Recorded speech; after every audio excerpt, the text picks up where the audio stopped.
Bonjour à toutes et à tous. Je m'appelle Kae Sekine. Je suis économiste et professeure adjointe à l'université d'Aichi Gakuin à Nagoya, au Japon.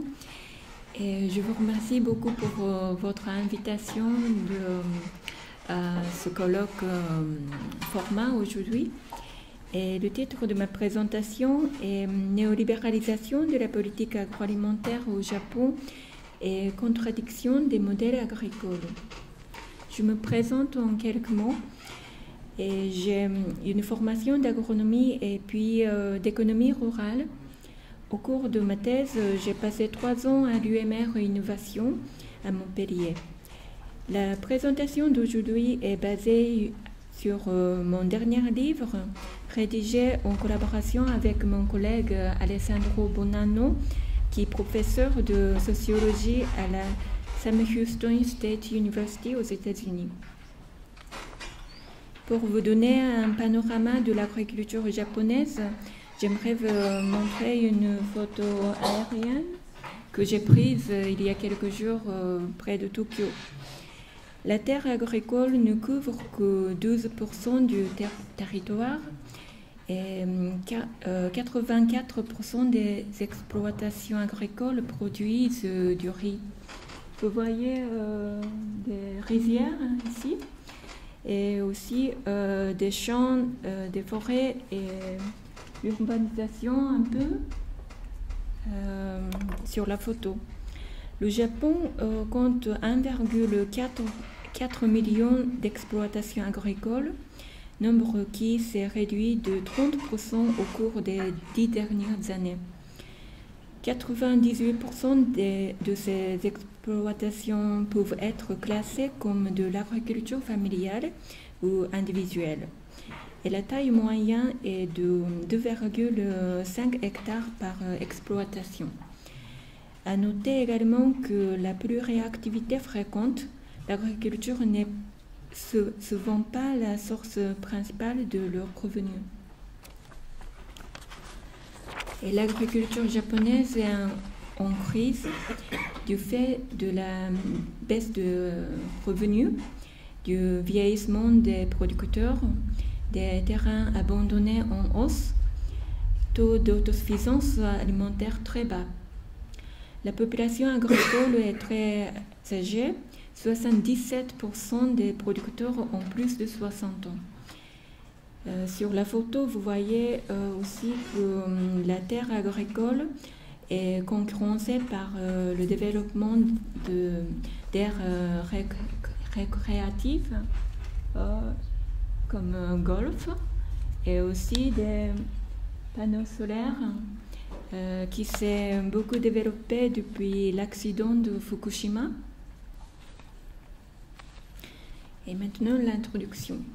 Le point de départ de mes travaux est qu'il y a une crise agricole dans un contexte de néolibéralisation de la politique agricole au Japon. Et des multinationales investissent dans la production agricole depuis 2000, induisant des tensions dans le territoire et des résistances des acteurs locaux. Donc l'objectif de ma présentation est de caractériser le processus de la néolibéralisation de la politique agroalimentaire et d'analyser ses conséquences sur l'agriculture et les territoires japonais. Cela m'a conduit à examiner les contradictions des modèles agricoles induites par la néolibéralisation de la politique agricole avec 2 études de cas. D'une part, la multinationale Dole et d'autre part, le processus de reconstruction de la région de Fukushima après le tsunami en mars 2011. Après la Deuxième Guerre mondiale, la politique agroalimentaire japonaise était assez interventionniste pendant plusieurs dizaines d'années. Cependant, depuis les années 80, la politique a été réorientée par des principes néolibéraux.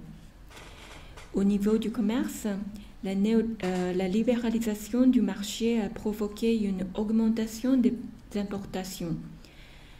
La dérégulation de la loi agraire, la création de zones économiques spéciales et la mise en place des subventions ont surtout favorisé les entreprises à salariés qui investissent dans la production agricole au détriment de l'agriculture familiale. Le raisonnement est que les petits producteurs familiaux sont incapables de soutenir la production agricole et donc il faut renforcer l'intervention des entreprises. Cette idée s'est diffusée dans les discours politiques et les médias. La figure 1 montre l'évolution du nombre d'entreprises qui investissent dans la production agricole. Cela augmente nettement à partir de 2009, après la dérégulation de la loi agraire. La figure 2 résume des caractéristiques de ces entreprises. 62% sont des sociétés anonymes, 23% sont des entreprises de l'industrie agroalimentaire et 41% produisent de légumes. Le tableau 1 est une liste des principales entreprises qui investissent dans la production agricole. Il y a des noms que vous connaissez probablement comme Toyota et Toshiba, et certaines sont des multinationales. Dans notre étude de cas, on trouve des entreprises appartenant à Dole, Kagome, Mitsubishi et IBM. Maintenant, je vous présente notre première étude de cas. Elle porte sur Dole Food Company. C'est une multinationale américaine de fruits et légumes qui a créé une filiale au Japon en 1965. En 2000, Dole a commencé à installer des fermes en franchise et parvient à installer 10 fermes de plus que 800 hectares. Les fermes en franchise de Dole sont organisées sous la marque I Love, qui veut dire I Live on Vegetables. Par cette franchise, Dole contrôle les productions et les ventes de produits par le financement indirect des investissements et en garantissant les débouchés marchaux. Mais après la crise économique mondiale en 2009, la division des fruits et légumes en Asie de Dole a été rachetée par Itochu, une grande entreprise de commerce japonaise. Et 5 des 10 fermes en franchise ont été fermées ou mises en arrêt de la production. Les fermes, ce qui est en bleu, c'est fermé, et ce qui est en verte, elle est mise en arrêt de la production maintenant. Alors, qu'est-ce qu'on peut apprendre par le cas de Dole sur la question de la coexistence? D'abord, le modèle agricole de Dole semblait compatible avec les modèles agricoles locaux, par exemple en contribuant à résoudre des problèmes agronomiques locaux, en participant à des rotations des cultures organisées sur le territoire entre Dole et des agriculteurs familiaux. Mais il s'est ensuite avéré incompatible quand la multinationale a pénalisé l'agriculture locale.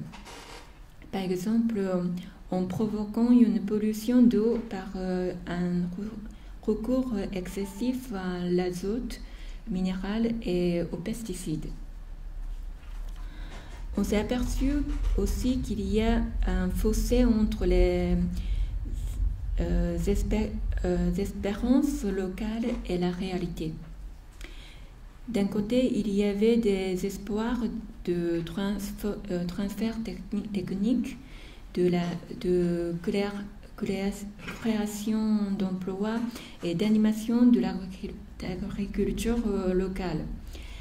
Mais d'un autre côté, il y a la réalité que l'emploi créé correspond à une division du travail en tâches élémentaires. Et ce sont des emplois instables avec des salaires réduits et menacés par des fermetures des fermes ou des diminutions de l'activité des fermes. Donc la contribution à la durabilité et à la stabilité de la production multinationale est en question. Les acteurs locaux et la multinationale sont en concurrence sur les ressources et sur le profit aussi. Un autre sujet important, c'est l'incompatibilité culturelle. La culture locale est caractérisée par l'action collective et par l'importance donnée au processus de concertation et de construction d'un accord collectif. Pour les acteurs locaux, la culture multinationale est apparue très orientée par le profit et imposée de façon unilatérale. Elle est donc restée étrangère dans la communauté locale. Des acteurs locaux ont exprimé leur mécontentement et leur résistance à la fois par le refus de certains producteurs de prendre les fermages proposés par Dole, mais aussi par le refus de permis de fermage de la part de l'administration locale et le refus de la collaboration des coopératives agricoles. Notre deuxième étude de cas est de la reconstruction après le tsunami en mars 2011 près de la ville de Sendai, dans la région de Fukushima. Sendai est une ville d'1 million d'habitants et le centre économique, politique et culturel de la région, le nord-est du Japon. Lors du désastre de mars 2011, 80% de terres agricoles ont été inondées par le tsunami. Sendai a créé une zone économique spéciale en 2012 pour accélérer la reconstruction agricole en encourageant l'investissement des entreprises. Dans le même temps, elle a renforcé l'aménagement du territoire avec un projet fondé sur l'idée d'une coexistence des modèles agricoles tels qu'on peut le voir sur la figure ici. Et dans ce contexte, des producteurs locaux ont collaboré avec des multinationales comme IBM, Mitsubishi et Kagome. Ils ont créé en 2012 une ferme qui est baptisée Michisaki, ce qui veut dire indicateur, destinée à la production des légumes sous serre. La ferme emploie des victimes de désastres et reçoit des subventions pour la reconstruction. Ces subventions couvrent 77% des coûts de la ferme. Alors, qu'est-ce qu'on peut apprendre par le cas de Michisaki sur la question de la coexistence? Dans un premier temps, cela crée des mécontentements des acteurs locaux parce que le projet de Michisaki de construire des serres sur des terres inondées et salées concurrence la production du riz que des producteurs locaux souhaitent promouvoir. Ensuite, on peut constater presque le même fossé, la même situation de la concurrence et la même incompatibilité culturelle entre les acteurs locaux et les entreprises à salariés des multinationales que dans l'étude du cas de Dole. Les résistances sont un peu plus violentes que le cas de Dole. Outre le refus de fermage par des producteurs, le refus d'appui par des coopératives agricoles, il y a eu des dimensions des salariés, d'émissions de salariés fatigués par le travail de routine et un incendie criminel des serres provoqué par des habitants locaux. Tout cela montre un désaccord très fort, d'autant plus que ces communautés sont d'ordinaire très pacifiques dans la vie quotidienne. Conclusion. Pour résumer ma présentation, le changement de la politique agroalimentaire dans les années 80 vers le néolibéralisme a encouragé des multinationales et des entrepreneurs à investir dans la production agricole. Et ces investissements ont augmenté la tension entre des modèles agricoles dans les territoires depuis le début des années 2000. Nos études de cas ont montré qu'il y a des contradictions entre le modèle des producteurs individuels ou familiaux indépendants et celui des entreprises salariées sur le plan économique, environnemental, politique et culturel. La plupart des résistances des acteurs locaux ne sont pas organisées, mais elles sont nombreuses et s'expriment sur des dimensions variées. Elles induisent une crise qui questionne aujourd'hui la politique agroalimentaire. Alors, la coexistence des modèles agricoles est-elle possible? Et si oui, dans quelles conditions? Les stratégies des entreprises sont souvent orientées par le profit de court terme et cela pose la question sur la durabilité et la stabilité de la production agricole. Donc, l'intervention de l'administration locale et de l'État pour contrôler des activités des entreprises est indispensable. En conséquence, et je crois nécessaire de reconsidérer la politique néolibérale mise en œuvre au Japon. Et référence, et merci pour votre attention.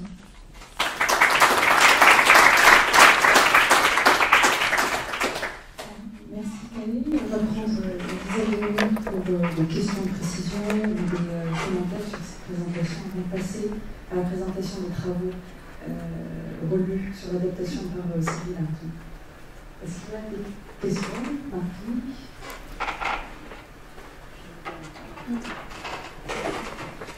Bonjour, Marie-Hélène Erstea, merci de votre présentation. J'ai juste une question de clarification. Dans le premier cas, vous expliquez qu'il y a 5 fermes qui ont fermé. Je voulais savoir ce que ces espaces-là étaient devenus, si les terrains ont été repris par les exploitants individuels. Oui, et ça dépend de ferme. Merci pour votre question. Et ça dépend des fermes. Quelques-uns, ça a été pris par des autres exploitations agricoles familiaux locaux. Et les autres restent encore fermés et ce n'est pas retenu par des autres acteurs locaux. Oui, une question de compréhension aussi, d'explicitation. Vous avez peu parlé de la question de la durabilité sociale. Dans les grandes firmes, par exemple, Dole, quelles sont les personnes qui travaillent dans les exploitations ou dans les grandes structures, dans les grandes fermes? Est-ce que ce sont des Japonais? Est-ce que ce sont certaines catégories de Japonais? Ce sont certaines castes, je sais qu'elles existent encore. Ou est-ce que ce sont des Philippins dont la durée de présence au Japon est d'ailleurs limitée à 3 ans ou 5 ans selon les termes de la loi? Merci beaucoup. Vous connaissez bien le système japonais.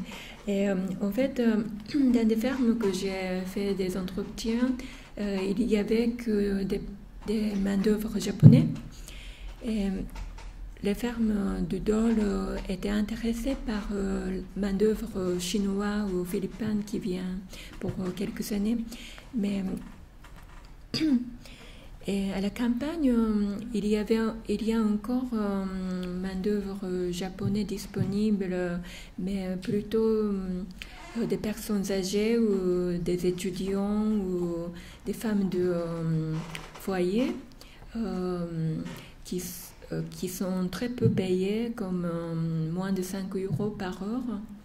Et c'est le minimum de salaire minimum de la région.